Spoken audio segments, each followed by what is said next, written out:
सास का मायका प्रेम। रिद्धि की सास को हर वक्त अपने मायके का गाना गाने की आदत थी। अरे बस करना माँ, मामा का ये किस्सा तो 50 बार पहले भी सुना चुकी है। अरे हाँ, तो क्यों ना बताऊं। तेरे चाचा तो उस वक्त हाथ झाड़ कर खड़े हो गए थे। तब मामा ही था तेरा जो आगे आया और मदद की। देखो अब ठीक है ना, जो हो गया सो हो गया। क्यों एक बात को हमेशा गाती रहती हो। अब तो बहू घर आ गई है, उसे तो सबको मान कर चलना है ना, कि सिर्फ सास का मायका ही समझेगी वो। तभी वहाँ रिद्धि आ जाती है। माँ, आज मैं घर जा सकती हूँ? माँ को मेरी बहुत याद आ रही है। शादी के बाद एक बार भी नहीं गई। हाँ तो कौन जाता है। अरे मेरी शादी के बाद जब मैं विदाई होकर आई, इतना बड़ा ससुराल मेरा, खाने वाले 10 लोग और बनाने वाली मैं सिर्फ एक। ऐसा लग रहा था जैसे सिर्फ खाना बनाने के लिए ही ब्याह किया है।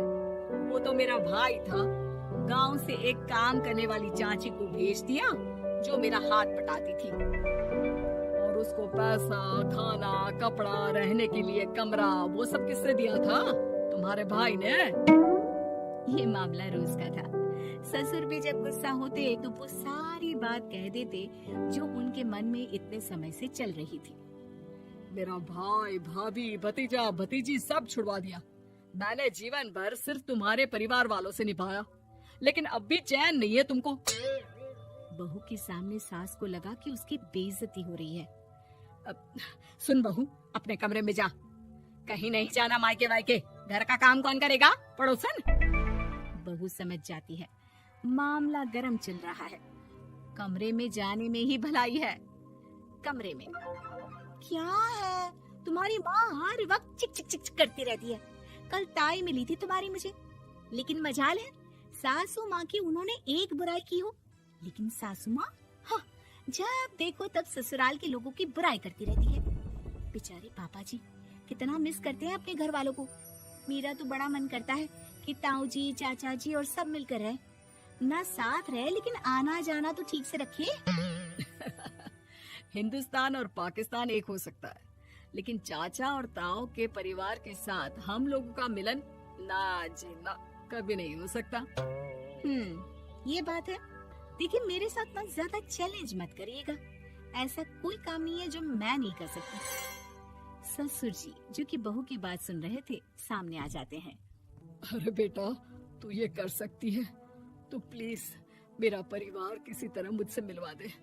सारी जवानी तो मैंने किसी तरह काट ली, लेकिन जीवन के इस पड़ाव पर बहुत याद आती है मेरे परिवार की। हाँ हाँ पिताजी, आप चिंता मत करिए, बस मेरा साथ देते रहिए आप दोनों। फिर देखिए कैसे माँ जी भी ठीक हो जाएंगी और पूरा परिवार भी एक हो जाएगा।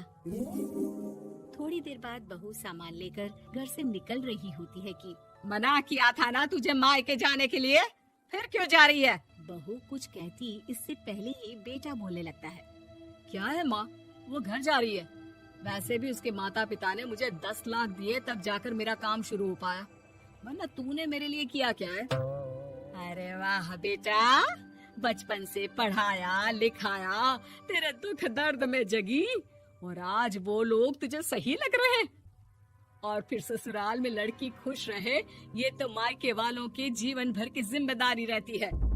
तो ये तुमको भी तो सोचना था ना। ताऊ जी ने पापा को पढ़ाया लिखाया, जब तुम नहीं आई थी तो पापा के लिए ताई जी ने पापा की माँ की तरह देखभाल की। अब बोलिए। अरे तू कुछ नहीं जानता बेटा, तेरे पापा को सब पता है, तभी वो उन लोगों से वास्ता नहीं रखते। मैं उन लोगों को जानता हूँ, लेकिन मैं तुम्हें नहीं जानता कि तुम्हारे मन के लायक काम नहीं हुआ तो तुम घर की शांति बर्बाद कर दोगी। सास जोर जोर से चिल्लाने लगती है। तभी वहाँ सास का भाई आ जाता है। अरे क्यों आप लोग मेरी बहन को परेशान करते रहते हैं? पहले ये जीजा कम थे, जब बहू भी आ गई। बहन, मैंने तो 30 साल पहले ही बोला था, अपना हिस्सा ले और छोड़ इन लोगों को, चल अपने साथ। बहू समझ जाती है कि मामा ससुर की नजर किस पर है। देखा, तुम लोग मुझे अकेला मत समझना, मेरा भाई खड़ा है आज भी मेरे लिए। बहू मायके जाती है और आते वक्त साथ में एक नौकरानी ले आती है। अरे बहू, कुछ खाने को दे दे। अरे आंटी, क्यों भाभी को परेशान करती रहती हो? उनके भाई ने मुझे जिम्मेदारी दी है। किसी भी चीज की परेशानी नहीं होनी चाहिए भाभी को। जो चाहिए मुझे बोलने का। आय हाय, बहू के मायके वालों का इतना दखल।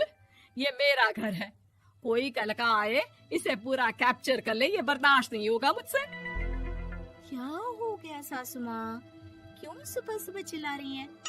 चमेली, ओ चमेली, क्या कहा था मेरे भाई ने तुझे? अरे दीदी बहुत तेज है आपकी सासू माँ। मैंने तो बोला कुछ चाहिए तो मांग लो मुझसे। अरे निकल यहाँ से, घर को रेलवे स्टेशन बना रखा है, जो देखो वो घुमा जा रहा है यहाँ से वहाँ। ये कहीं नहीं जाएगी। ये जाएगी तो घर का काम कौन करेगा? मैं। हाँ, और क्या करती हैं बहुएं? घर का काम ही तो करती हैं, इसमें नया क्या है? तभी वहाँ ससुर जी आ जाते हैं। हाँ, तो यही बात तो तुम्हें भी समझनी चाहिए थी ना। आज बहू के मायके से नौकर आ गया तो तुम्हें बुरा लग रहा है? अरे तो उस वक्त गर्मा गर्म खाना तो सबने खाया ना। ऐसा तो नहीं है कि मेरे मायके का नौकर था तो सिर्फ मेरे लिए बनाता था। अरे निकालो इसे, फिलहाल बाद में बात करती हूँ।